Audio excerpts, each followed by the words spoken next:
the peaceful shores of Fort Fisher, North Carolina, the site of great historical strife turned retreat, a place where thousands of tourists come every year to free themselves from the stresses of everyday life.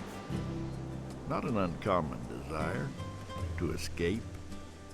It was Thoreau who told America, "Our lives are frittered away by detail," and to simplify.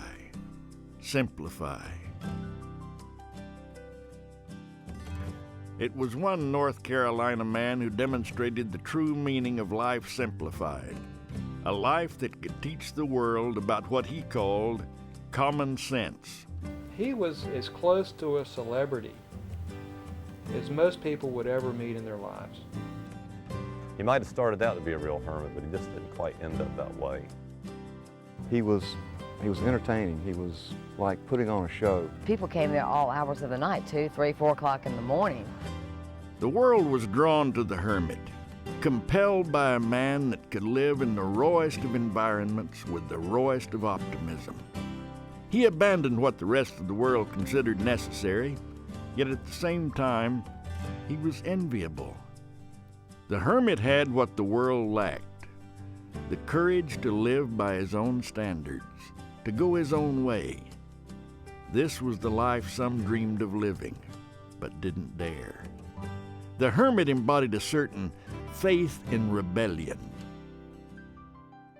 I guess you could say I was sort of delighted at the fact that a guy could live down there by himself like that, and surprised to see that so many people like myself were interested in talking to him. His favorite thing was the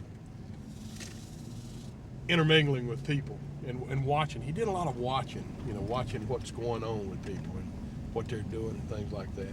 There's some people that really love the hermit, and there's some people that just didn't like the hermit. They didn't want him being down there.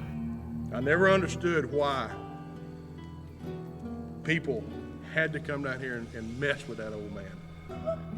I thought it was foul play, and still think it's foul play. To this day, we have never found out who has done it. They'd go down and screw with the hermit. He was defenseless, and he was an easy target. And I noticed when I grabbed his toe, it was real cold. How could somebody just go down there and brutally kill him? It chilled you to your bones knowing that that's what happened. They fought him here, and that's where his life ended. The Fort Fisher Hermit, the life and death of Robert E. Harrill.